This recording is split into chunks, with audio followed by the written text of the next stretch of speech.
Heavy downpours are wreaking havoc in parts of South Asia. Intense monsoon rains have triggered intense floods, landslides and lightning strikes. And millions have been forced to flee their homes. Authorities say more than 20 people have died in Bangladesh. The government says the country is facing its worst floods in more than a century. In Sylhet district, roads have been turned into rivers. A quarter of the area's 15 million residents has been displaced. Raging torrents have swept away hundreds of homes. Authorities have evacuated around 300,000 people.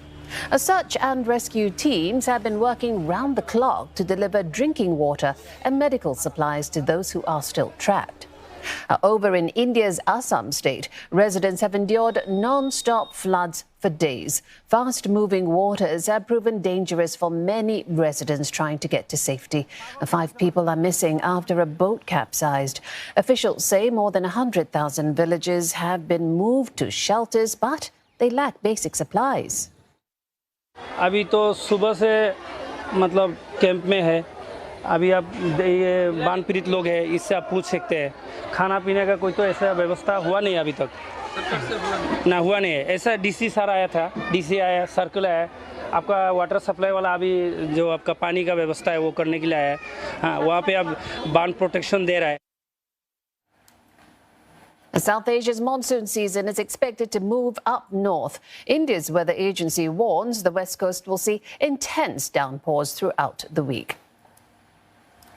Let's get more with Ishan Garg. He joins us live from New Delhi. Ishan, with the region experiencing such intense monsoons, annually, plus the large number of people that are usually affected, did authorities consider evacuating residents earlier?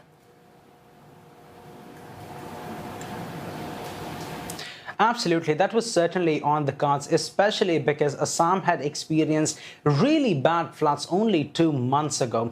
That flood affected nearly 140,000 people across Assam, and nearly 30 districts were affected, with hundreds of villages being submerged underwater. And as the state of Assam was starting to reel back from that flood, another flood has hit, which the residents of the state are saying that's the worst flood they have seen in their entire lifetime. So the government had put in some measures to make sure that the people are not as badly impacted. For example, a lot of the embankments on the Brahmaputra River, they were reinforced. The shelters were reinforced, and the government had also put up several temporary shelters to make sure that people could be evacuated in a short span of time. But several factors have made this flood worse from the last time around. For example, one factor is a dam in Bhutan released millions of tons of water from in the Brahmaputra River, which led the river to overflooding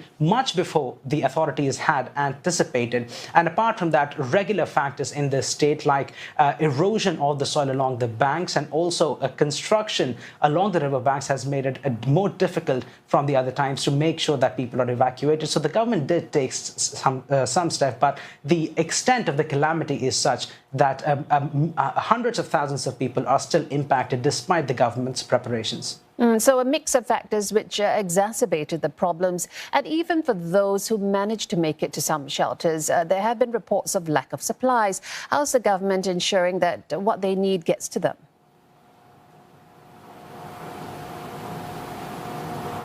Well, Assam's Chief Minister, Mr. Hemant Biswa Sarma, has held a meeting with the disaster management response teams and also the district magistrates of 32 districts which are the worst affected. And he has pulled up officers exactly on this issue. He said that several central helplines have been receiving distress calls from a lot of people in different villages saying that they haven't received their proper supplies, to which the authorities have said that it's becoming very difficult for them to reach these villages because a lot of villages are submerged underwater.